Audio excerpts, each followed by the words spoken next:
Medimexa Podcast. Bienvenido a un episodio más de Medimexa Podcast, en donde platicamos lo rápido y detallado para el nacional. Mi nombre es Oscar Cervantes, soy médico y te ayudo a que tu aprendizaje sea constante para el ENARM. Esto es un podcast médico enfocado específicamente en este episodio en temas para el nacional. Recuerda que nos puedes seguir en nuestras redes sociales como @Medimexa y también en nuestro canal de YouTube como Medimexa Academy. Si te parece bien, comencemos el conocimiento. El día de hoy estamos con una doctora de medicina interna otra vez, que ya nos estuvo explicando anteriormente fibrilación auricular, un tema bastante preguntable para el examen de residencias y bastante bien explicado, la doctora Jessica Nanus.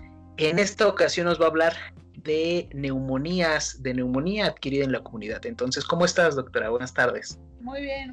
Muchas gracias por volverme a invitar y espero que hayan disfrutado mucho la clase de fibrilación auricular. Creo que es de mis temas favoritos de explicar porque es un tema que tiene muchas clasificaciones y que si no lo logras entender, no lo vas a saber tratar y diagnosticar tampoco. Entonces, creo que es un tema de gran importancia y pues bueno, creo que escogí ahorita neumonía adquirida en la comunidad porque, como te comentaba, es un tema que realmente como médico general o como médico especialista en lo que sea, vas a tener que saber por lo menos diagnosticar una neumonía y saber si tiene criterios de irse al hospital o no, y eso creo que es algo muy importante que todos deberíamos de saber. Claro, sí, con toda la razón tiene. Como tal, la neumonía sabemos que es un trastorno a nivel de vía aérea, a nivel pulmonar, que se va a estar presentando por ciertos patógenos que son adquiridos a nivel extrahospitalario y a nivel intrahospitalario. Pero como tal, ¿cuándo podemos definir una neumonía adquirida en la comunidad? Ok, aquí es una pregunta muy importante porque eso va a cambiar nuestro manejo y eso va a cambiar nuestra perspectiva. Entonces, la neumonía adquirida en la comunidad es una neumonía que la gente adquiere fuera del contexto hospitalario. Y a veces sucede que entra el paciente al hospital, no tenía clínica de síntomas respiratorios, pero de repente después de las 24, 48 horas empieza con síntomas o le tomas una radiografía y encuentras nuevos infiltrados, y eso también lo podemos definir como una neumonía adquirida en la comunidad, cuando antes de las 48 horas de hospitalización ya tenemos una neumonía. Otra cosa que es importante es que antes se usaba el término neumonía adquirida en la comunidad, neumonía asociada a cuidados de la salud, que eran estos pacientes que estaban en asilos, gente que trabajaba en hospitales, pero es muy importante que ustedes sepan que esa clasificación ya se eliminó y ya no existe y ya no está bien utilizarla. La razón es la siguiente: ¿qué hacíamos con esos pacientes? Decíamos, tienen exposición a agentes etiológicos resistentes, y entonces eran pacientes que recibían una cobertura antibiótica muy elevada cuando realmente no la requerían. Y entonces los otros términos que sí siguen activos es la neumonía intrahospitalaria, que es un paciente que ya pasó más de 48 horas en el hospital y empezó con síntomas, y la neumonía asociada al ventilador, que son pacientes que estuvieron con ventilación mecánica invasiva y entonces probablemente los patógenos que están adquiriendo sean diferentes y sean multidrogoresistentes, ¿no? Siempre que tenemos un paciente que estuvo en terapia intensiva o que ya ha estado hospitalizado, tenemos que pensar en Staph aureus meticilino resistente, en Klebsiella multidrogos resistentes y en las euromonas, ¿no? Que ahí también cada día se van siendo más resistentes y va siendo un problema muy, muy grande. Entonces, ya no podemos usar el término neumonía asociado a cuidados de la salud, y creo que eso sí es un cambio que sí tenemos que ser muy conscientes de ello. Claro, sí, con toda la razón. Como tal, ¿cuáles pueden ser los patógenos principales que se encuentran en una neumonía adquirida en la comunidad? Aquí habitualmente los dividimos en dos grupos, en las neumonías típicas y las neumonías atípicas. Esto se va a clasificar un poquito por la sintomatología que ahorita vamos a hablar y por los patrones radiográficos. Habitualmente las neumonías típicas las causa el Streptococcus pneumoniae, el neumococo, que es el jefe ahí, el Haemophilus influenza y Moraxella catarrhalis. Y las neumonías atípicas habitualmente son listeria, podemos tener clamidia, podemos tener Klebsiella. Esas son las principales y nos van a dar Legionella también, nos van a dar un patrón radiográfico diferente y van a ser síntomas como un poco más progresivos, no es algo tan agudo, es un poco más de subagudo, como de semanas, que ya llevan como los pacientes sintiéndose un poco mal, y eso como que nos va a hacer la distinción. Pero esos son los agentes principales, y obviamente dentro de los atípicos podemos tener los virus, como la influenza, que es uno de los comunes, y ahorita, bueno, la neumonía por COVID. El famosísimo en COVID. boca de todos. Claro, sí, famosísimo y posiblemente, esperando que no, pero posiblemente sí, sea también preguntado, ¿no? En esta ocasión. Como tal, ¿cuál puede ser la clínica que nos ayude a diferenciar de un agente, o más bien de una neumonía típica y de una neumonía atípica, doctora? Okay. En la neumonía típica, lo primero es que son síntomas agudos. O sea, los pacientes se sienten mal muy rápido y habitualmente el inicio de la fiebre o de la tos es en 1 o 2 días. Es algo que realmente es muy, muy rápido. Los pacientes habitualmente tienen tos con expectoración, aunque puede ser también tos seca, como lo vemos habitualmente en el COVID o con la influenza, que no son tos que sea productiva, pero habitualmente si tenemos un patógeno como el neumococo, habitualmente es tos con expectoración verdosa o expectoración amarillenta, fiebre de alto grado habitualmente, y puede haber otros síntomas que ya no son tan específicos como artralgias, mialgias, alguna otra molestia. Y en los patógenos atípicos se va a clasificar un poquito dependiendo qué patógeno tengamos. Como la legionela es un agente que habitualmente causa hiponatremia, puede causar diarrea, puede causar mucha cefalea y puede causar confusión, sobre todo en pacientes adultos. Y la diferencia es que los agentes atípicos van a ser un poco más progresivos. Esto quiere decir que la gente se va a empezar a sentir mal 2 semanas más o menos, van a tener fiebre, pero no es una fiebre de alto grado, es una fiebre como febrícula, van a ir como dejando pasar el tiempo porque realmente no se van a sentir tan mal, es como un poquito más insidioso el inicio. Luego, tipo el micoplasma, habitualmente tienen síntomas de vía aérea superior también, entonces van a tener otitis, faringitis, acompañados de la tos, de la fiebre y, bueno, obviamente de la disnea, ¿no? Que puede haber en todas, ¿no? Y también micoplasma podemos tener a veces rash o podemos tener anemia hemolítica, que es raro, pero que se puede presentar, ¿no? Eso no es un síntoma, porque ya es un signo, ya lo veríamos en los laboratorios, pero es importante también que sepamos que esto puede estar ocasionado, ¿no? Entonces, va a depender un poquito ahí de qué patógeno tengamos, pero yo te diría que lo más importante es fiebre, tos y disnea. Y realmente, pues la disnea ya es un dato de gravedad, entonces hay que tenerlo siempre en cuenta, ¿no? Ok, claro. Ahorita que estamos hablando de clínica, antes de pasar a los patrones radiográficos que podemos encontrar, sibilancias, ¿en cuál de las dos se puede presentar principalmente? ¿En atípica o en típica? Habitualmente las sibilancias no es como que sean de típicas o atípicas.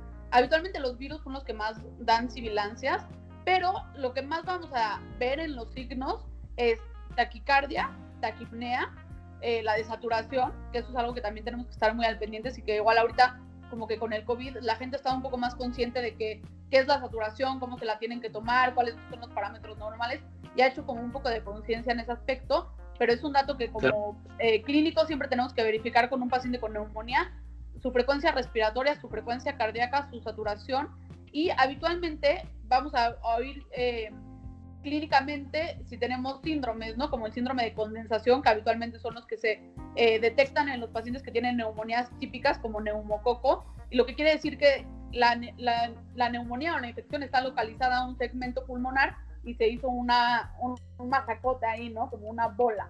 Y entonces, habitualmente, en estos pacientes podemos oír estertores, disminución del murmullo vesicular, podemos oír alterada la transmisión de la voz y a la percusión oímos un poquito de mate.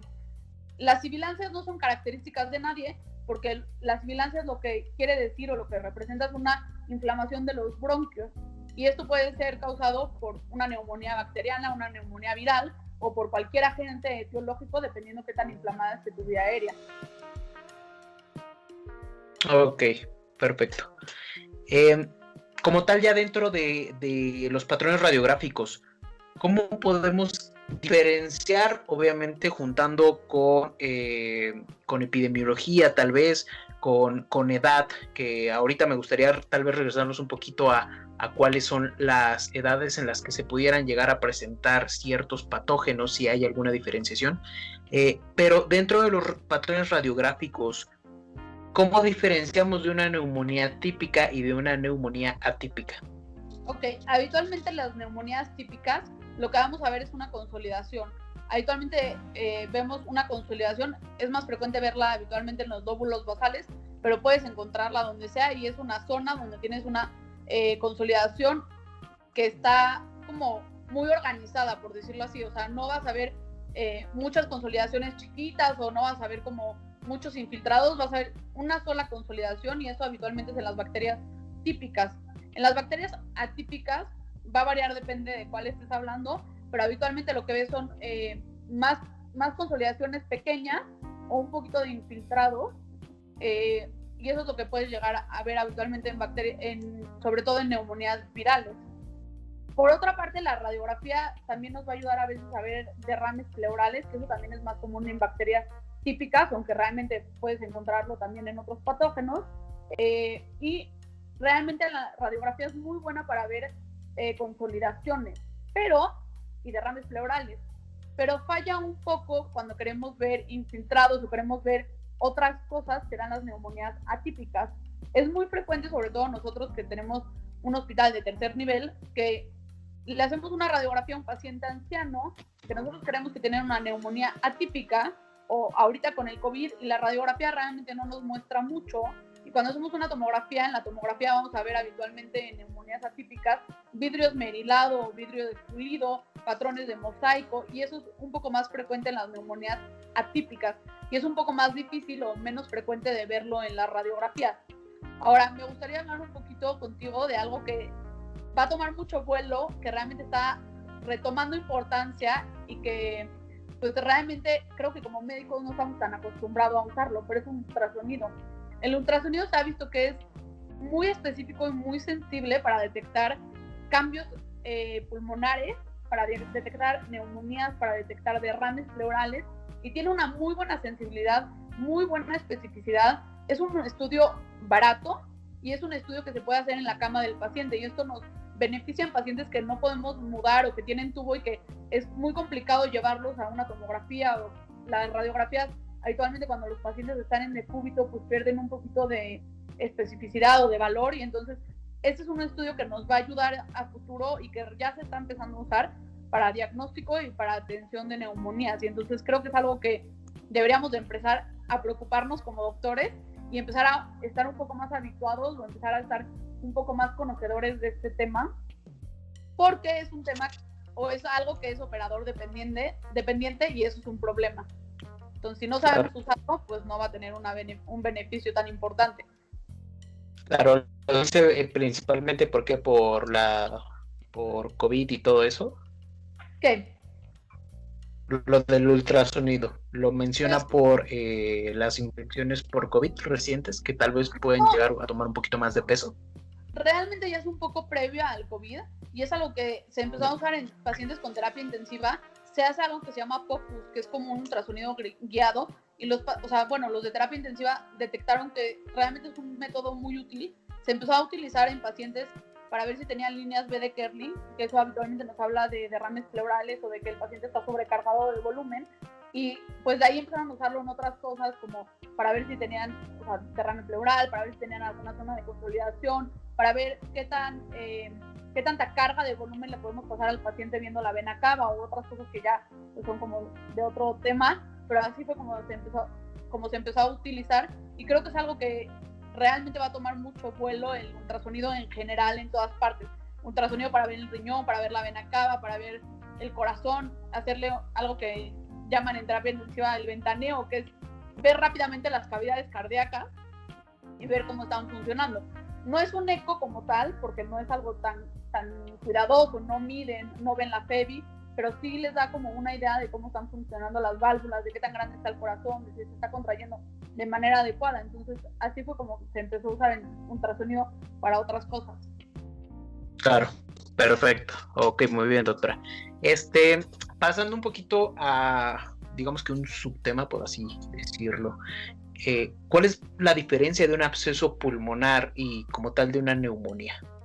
Ok, o sea, la neumonía es simplemente una zona de consolidación, eso quiere decir una zona de infección que está conglomerada, que es moco acumulado, y ya. Y habitualmente el empiema, que es lo que preguntas tú, que es un absceso que se forma en el pulmón, es pues justo un absceso, y lo que quiere decir es que hay una capa que recubre a esa infección y impide el paso de antibióticos a través de esta capa que forma la bacteria, y entonces la neumonía o la infección está dentro de esta pared que lo protege, y ya no es entonces una consolidación nada más de moco que está ahí conglomerada, sino es como un absceso, o sea, algo lo recubre y lo protege y adentro está la infección. No sé si me di a entender. Sí, prácticamente sería algo más localizado, ¿no? Por así decirlo. En clínica, bueno, no sé si ahí nos pudiera sacar como confirmar o negar, se puede observar, o bueno, más bien se puede escuchar como un soplo, como si fuera una ánfora, algo por así decirlo, se puede escuchar de esa manera. Habitualmente se dice que se oyen como un soplo tubárico, porque habitualmente puede ser que el centro esté un poco necrótico, esté muerto y entonces como que corre el viento, por decirlo así, como si fuera un chiflido.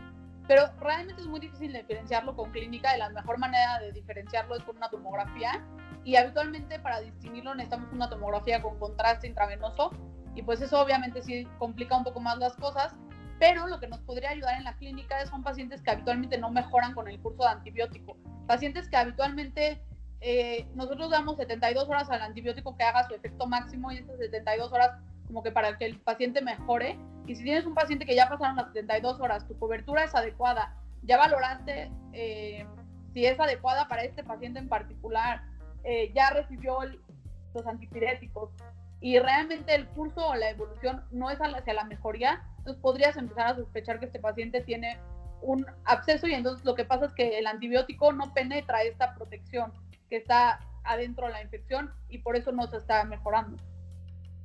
Ok, perfecto. Ya pasando un poquito a los criterios de gravedad, en específicamente, ¿qué tanto se utiliza y para qué nos puede servir la escala CURB 65? Bueno, esa es una escala de las más usadas en el mundo y en México también.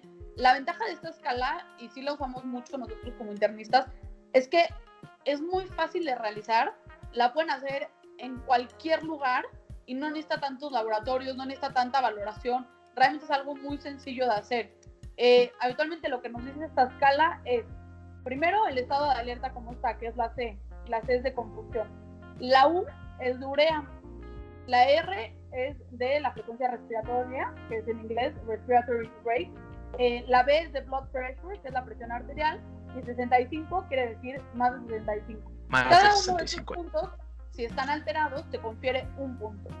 Y en caso de que no tengas laboratorios, que a mí me pasaba mucho eso en el servicio social, que decía, bueno, pues no se ve confundido, su frecuencia respiratoria está bien, su presión pues está ahí como más o menos, pero pues implicaba que yo tenía que mandar al paciente al hospital y eran horas de viaje y en un transporte público y no sabía si lo iban a aceptar o no, y pues no tenía la urea, no tenía laboratorios, ¿qué hacía, no? Entonces hay un score que es modificado, que es sin la U, y entonces es CRB 65, y es como un subrogado, y se ha visto que tiene muy buena efectividad y que se puede hacer equitativamente el CURB 65 y lo que te comentaba es que al final con la escala de CURB lo que nos va a ayudar es a tomar la decisión de dónde manejamos al paciente. El CURB 65, si te sale en 0 a 1, es un paciente que se puede ir a casa y puedes manejarlo por externo. Si tienes 1, lo tienes que hospitalizar, pero si tienes 2, lo tienes que hospitalizar, y si tienes más de 3, entonces este paciente tiene que ir a terapia intensiva. Y te comentaba que al final, o sea, dependiendo de dónde esté el paciente, es el manejo que se le va a dar. Habitualmente los pacientes que están ambulatorios o los pacientes que están en medicina interna, o si se van a terapia, reciben diferentes antibióticos. Ahora, creo que es importante hacer la distinción de que cuando nosotros estamos valorando un paciente, también es muy importante nuestro juicio clínico. No solo debemos de confiar en estas escalas. Sí son buenas y sí se han validado en muchos estudios, pero siempre nuestro juicio clínico va primero, ¿no? Si tenemos un paciente que igual sus signos vitales están bien, pero tiene 85 años, no lo va a cuidar nadie, vive solo y se va a desmayar en la noche y nadie va a estar alrededor, es un paciente que igual iba a No lo mandas a su casa. Exacto, valdría la pena hospitalizarlo aunque su CURP sea bajo, ¿no?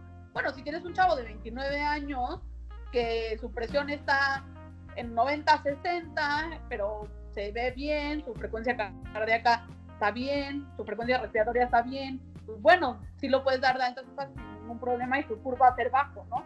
Pero eso siempre es importante hacer esta distinción, ¿no? Y como te comentaba, el CURP es algo que sí seguimos usando porque es algo que se puede usar en cualquier momento en todos los pacientes y es muy fácil de utilizar.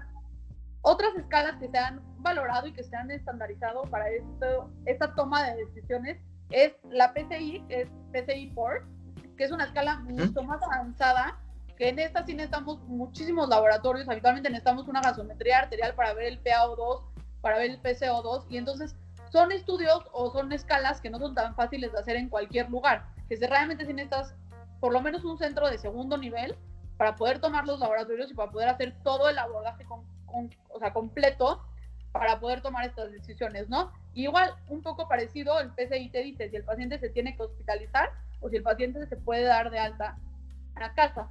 Y otra escala que es muy buena es la ITSA-ATS, que son las guías de la ITSA, y estas son muchos criterios, no es como una escala que puedas encontrar en alguna calculadora o así, pero la pueden encontrar en internet muy fácil y tomarle la foto y tenerla con ustedes.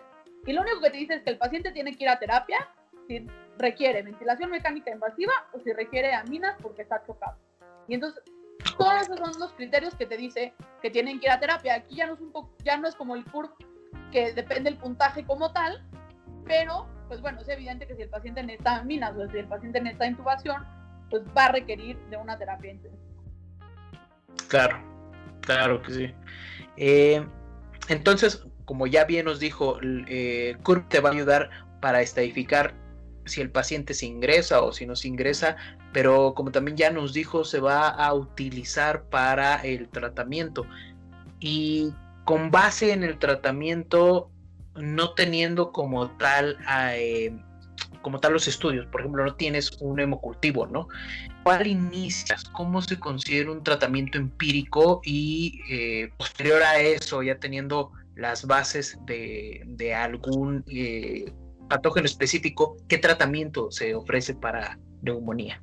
Ok, habitualmente lo primero es que el tratamiento es empírico, eso es lo primero. O sea, nunca va a llegar, o es raro que llegue un paciente y te diga, hola, tengo Streptococcus pneumoniae, ¿no? Y te traiga tu cultivo, ¿no? Tengo mi hemocultivo. Sí, tengo mi hemocultivo, ¿no? Que ahorita me gustaría platicar contigo a quién sí le hacemos cultivos y a quién no, y cuáles son los que corresponden, ¿no? Pero habitualmente los pacientes que son, que se van a manejar ambulatoriamente y que no tienen factores de riesgo, les puedes dar un tratamiento muy sencillo con amoxicilina o con algún macrólido. Aquí entra un poco en juego las resistencias que tengas en tu país o en tu lugar donde estés trabajando, y habitualmente en México tenemos mucha resistencia a la amoxicilina sin el ácido clavulánico. Pues habitualmente, aquí viene un tip para las guías del ENARM. En el ENARM habitualmente te preguntan cuál es el primer tratamiento en la línea de neumonía. En las guías de práctica clínica habitualmente viene penicilina o viene amoxicilina solo.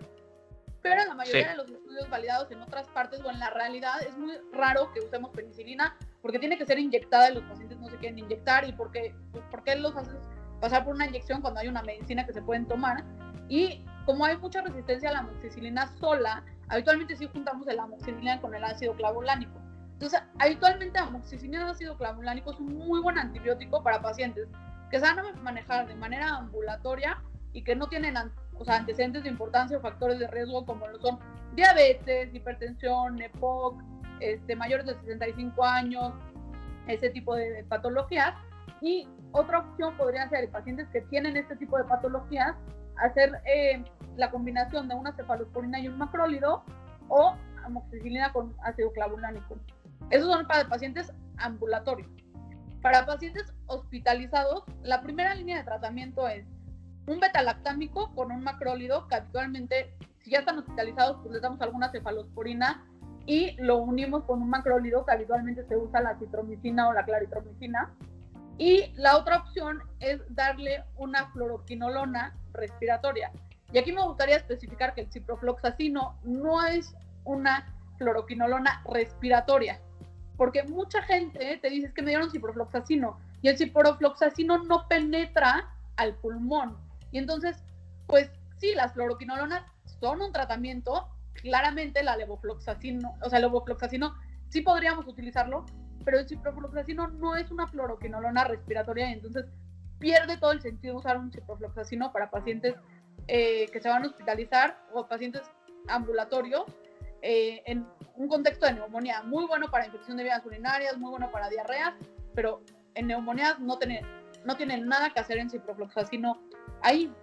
Y la otra cuestión que te dicen las guías de la INSA es preguntarte tú si este paciente tiene algún factor de riesgo para poder tener algún MRSA, que es un Staphylococcus meticilino resistente, o si tiene algún riesgo de tener pseudomonas. ¿Cómo qué? Como pacientes que están inmunosuprimidos, pacientes que tienen bronquiectasias, tienen mucho factor de riesgo para pseudomonas. Y entonces ahí tú lo que te recomienda es, si tienes un paciente que tú tienes la sospecha clínica por alguno de estos datos que pueda tener una infección por pseudomonas o por un meticilino resistente, lo vas a cubrir con una cobertura más amplia para que te pueda cubrir estos gérmenes, pero a esos pacientes sí les tienes que hacer un cultivo de expectoración. Pero a todos los otros pacientes que tú no tengas esta duda y no les vas a dar un tratamiento empírico para pseudomonas o para meticilinos resistentes, realmente, a menos que estén graves en terapia intensiva, no requieren que les hagas un cultivo de expectoración. Y jugando un poco con lo mismo, los hemocultivos tampoco están indicados para todas las personas que se hospitalizan.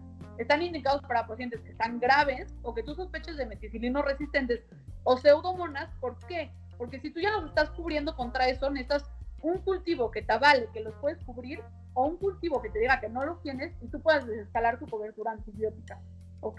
También hay que tener en cuenta que los cultivos habitualmente tardan más o menos, dependiendo en qué hospital estés, pero 3-5 días y pues eso obviamente no te puedes esperar a que llegue el cultivo para ver qué haces, ¿no? Claro. Sí, claro, no te puedes esperar a empezar un tratamiento antibiótico como tal, porque pues el paciente se agrava, ¿no? Obviamente. Sí, Ok. tiene que empezar el tratamiento en el diagnóstico. Uh-huh. Claro. Muy bien, doctora. Pues,